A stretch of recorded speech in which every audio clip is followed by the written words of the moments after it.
while Candace is here, I feel like I can count on you to be with me about impeaching Biden immediately. I am 100% on board. I thought she had a cigar in her hand too. She does not. I thought she had a cigar. She is beautiful. Immediately. Candace already impeached him. I just have one. I don't want to get too caught up on technicalities. Not sure who this guy is at all. Never seen him before. I'm sure a lot of you know who he is. Feel free to drop in the comments who this gentleman is so I can go check him out myself. And I'm going to also, is this Jeremy? I saw another name as Jeremy inside of the hashtags on this video. For what? Don't be ridiculous. It's a ridiculous question. Doesn't matter. Just impeach him. Impeach him and we'll figure it out afterwards. You got to impeach him to find out what you impeach. That's exactly how it works. Why do you guys want... Okay, maybe that guy right there is Jeremy. Okay, and they're talking about impeaching Biden. Okay, first of all, I want to say that this is a dream team. This is a dream team. Michael Knowles, Ben Shapiro, Candace Owens, Matt Walsh, and I don't know which one of those gentlemen are Jeremy, but I'm assuming that's just two more people from the Daily Wire.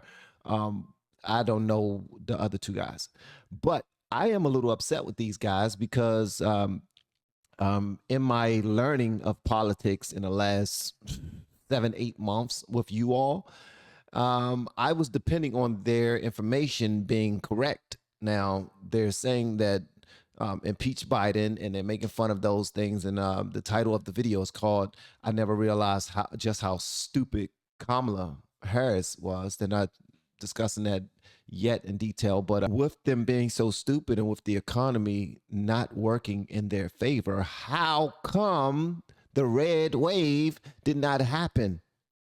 You guys are the experts, and people like myself, content creators, and other people out here who are sharing the information. We actually believe the research that you guys put out there, and we go do our due diligence as well. We see the same thing, but I know certain things could happen now. I know some people are talking about the fraud things, but you know what? That's neither here nor there. But let's get back into this, and we'll talk later. Well, Harris so bad.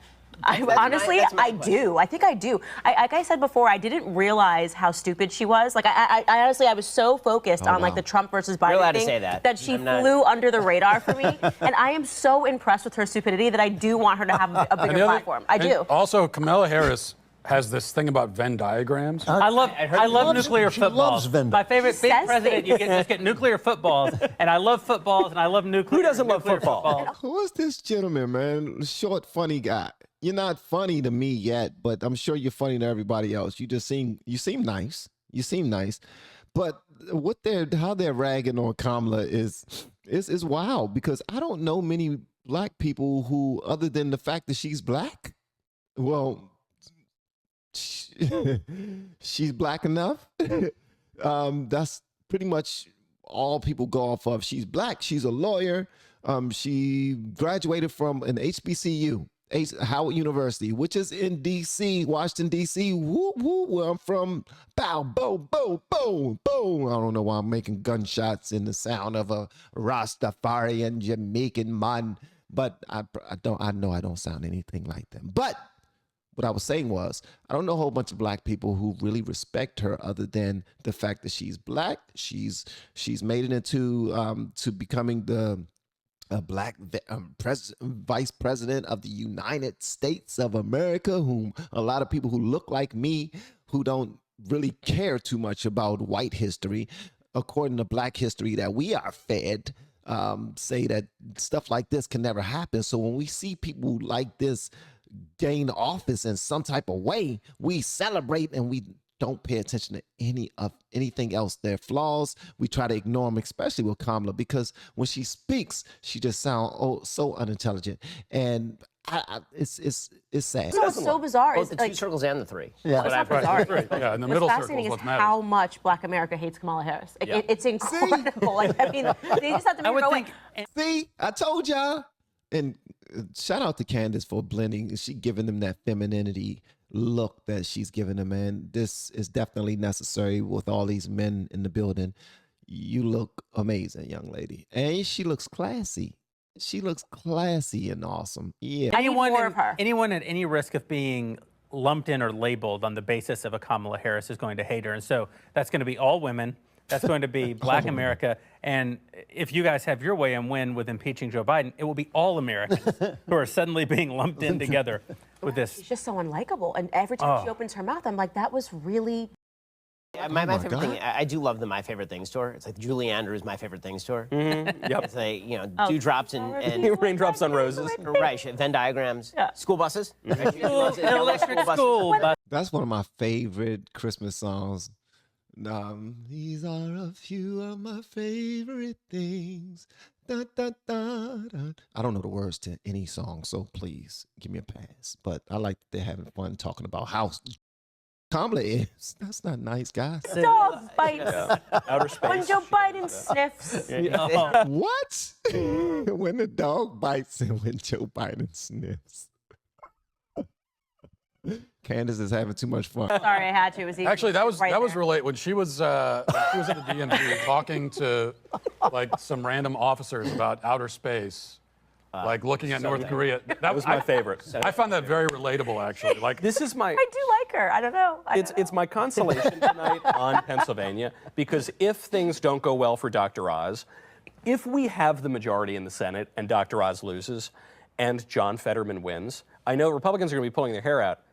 I do think it will be kind of funny. I will get a kick out of it because we'll get control of the Senate and I'll get pretty good content for like 6 years. So I'm not terribly upset about it. Also, Dr. Oz is not a good candidate, but that's I know we have to be unified tonight. Go out and vote for Dr. Oz, but he just is not a good candidate. And Most people know that. And most people realize that. And that's why he didn't. Well, no. I don't believe that that's why he didn't get elected. I think people were voting off of their emotions. They got tired of you guys making fun of Fetterman and pointing out his flaws in the fact that a lot of people see that y'all gave the left something to package and weaponize, saying, look, they're making fun of a guy who had a stroke. What type of people are these? But you're gonna vote the way that they're voting? They're mean. They're heartless. You know what I mean? That's how it comes off, and that's how they weaponize when you don't move with tact.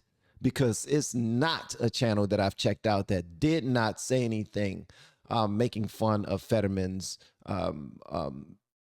not being able to bring it all together. Y'all would just count him as, nah, he's just dumb. He'll sound like that even if he didn't have a stroke, you know? But on Conservative Twins, Steven Crowder, Joe Rogan show, Candace, you name it, especially Fox News. And this is where a lot of content creators who are following this political trail are getting our news, because we're starting to see that logically, it makes far more sense to be a conservative. Logically.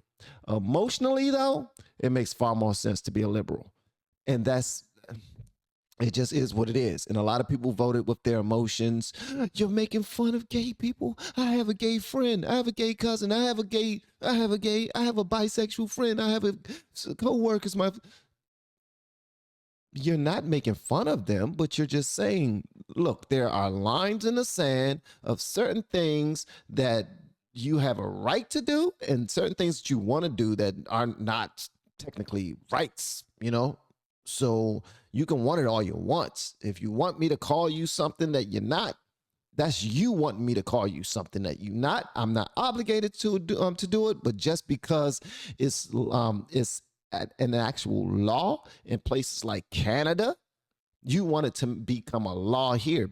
But that's what happens with the biggest melting pot in the world, the United States of America. So when people come here from different places, we try our best to appease them and make them feel comfortable. You know, if they go through all of the different steps in order to become a citizen, we do those things. I mean, we make sure we take care of tourists as well, but if they become citizens, we make sure that we find a way to be able to take care of them as well. You know, be able to teach them in their native tongue, all these things, provide them the same foods that they're used to in their countries. We do all of those things. We make people feel comfortable. So, but when that happens, they want their own things to change so that they can feel at home. But the line in the sand is the Constitution. And if they are not really following that too much and don't really care about that, the only thing they take in is the freedom of speech and land of the free. If it's the land of the free, then I should be able to do anything freely, and I should be able to say whatever I want to say freely with freedom of speech. And then they come down on you for the Second Amendment because why are you always talking about your guns? That's scary. I don't want no guns. There wasn't no guns where I was from. Yeah, because you came from a dictatorship. You came from a place where you couldn't have one or you would die. So now you're used to that and you don't want it going on here either. Or you came from a place like UK where, only the police carry guns and you think you're used to that. So you're like, yeah, we should do that too. Even if the daggone crime rate is ridiculous, we should do that too. So I'm just saying that to say that I don't know what I was saying. I started out with a thought that was amazing, but I don't know. Let's see if I think it's some more. So if we can keep control of the Senate and still get, Kamala as president, John Fetterman as senator, that's kind of hilarious. That's my pitch, because it's good for our shows to have content. Yes. And we need Kamala Harris. They got rid of Tiffany Cross, and we do have to fill. Right? I mean, without Tiffany Cross, that's like at least 5 to 7% of my content. Right, that's what on a I'm regular saying. basis. So just a supply demand problem. I hear you. All right.